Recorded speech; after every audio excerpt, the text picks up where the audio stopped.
সে পেঁয়াজগুলো কিন্তু মোটামুটি ভালোই দেখা যাচ্ছে। আর এখানে যদি আপনি লক্ষ্য করেন তাহলে কিন্তু দেখতে পারবেন যে এখানে পেঁয়াজের গোটটা কিন্তু মাশাআল্লাহ ভালোই বড় হয়েছে। আর এপাশে গাছের সংখ্যা কিন্তু কম থাকায় সেজন্য কিন্তু পেঁয়াজের ফলনগুলো কিন্তু মোটামুটি ভালো হচ্ছে।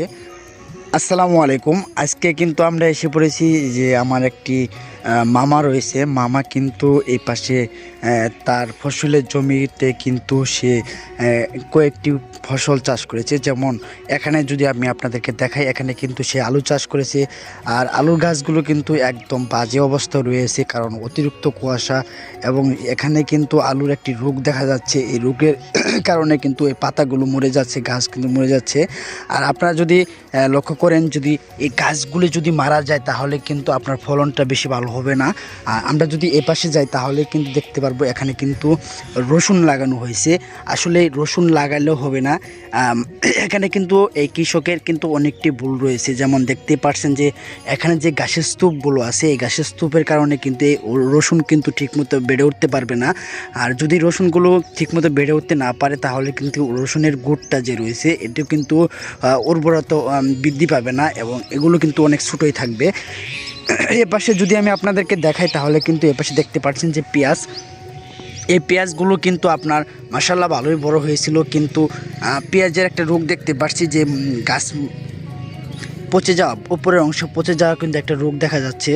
আর তার চেয়ে সবচেয়ে বড় বিষয়টা হলো যে আপনারা যদি লক্ষ্য করেন, দেখেন কি পরিমাণ যে এই ঘাসে আচ্ছিন্ন হয়ে আছে পুরো জমিটি। আসলে এগুলো যদি আপনার এভাবে গাছ যদি থাকে তাহলে কিন্তু পেঁয়াজের উর্বরতাও কিন্তু নষ্ট হয়ে যাবে, পেঁয়াজও কিন্তু ঠিকমতো বৃদ্ধি পাবে না। আর আপনাদেরকে আমি বলবো, যদি আপনারা চাষাবাদ করেনি তাহলে কিন্তু আপনার অবশ্যই এগুলো কিন্তু পরিচর্যা করতে হবে। যদি পরিচর্যা না করেন তাহলে কিন্তু ভালো একটা ফসল আপনি পাবেন না। এই পাশে কিছু অংশ কিন্তু বালু মাটি থাকার কারণে, যে এই পাশে বালু মাটি থাকার কারণে কিন্তু পেঁয়াজের গাছগুলো কিন্তু মরে গেছে।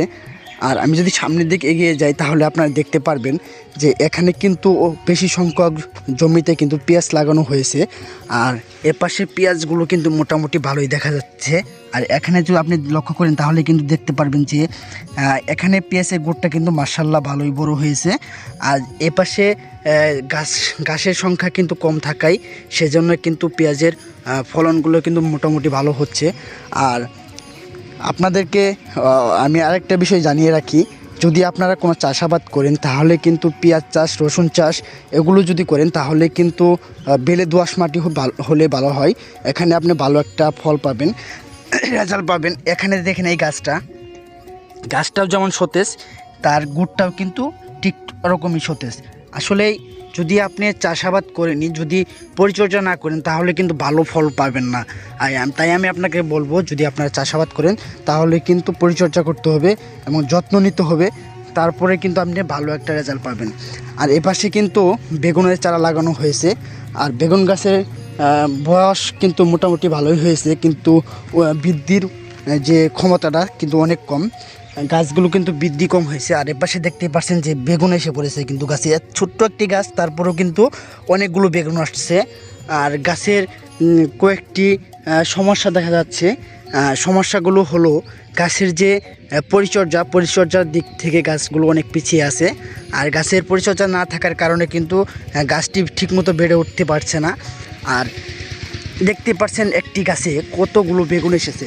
আমি যদি আপনাদেরকে একটু ভালোভাবে দেখাই, একটি, দুইটি, তিনটি, চারটি, পাঁচটি, ছয়টি, সাতটি, সামান্য ছোট্ট একটি গাছ, এই গাছে 7টি বেগুন ধরেছে।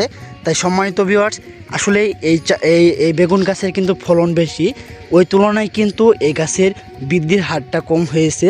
আর এখানে যে আমি নিচে দেখাই যে এই পরিমাণ গাছ থাকলে এই গাছগুলো যদি নিড়িয়ে গাছগুলো উপড়ে ফেলে এখানে যদি সার এবং পানি ঠিকমতো প্রয়োগ করা হয় তাহলে কিন্তু এখান থেকে এই কৃষক ভালো একটা কিছু পাবে।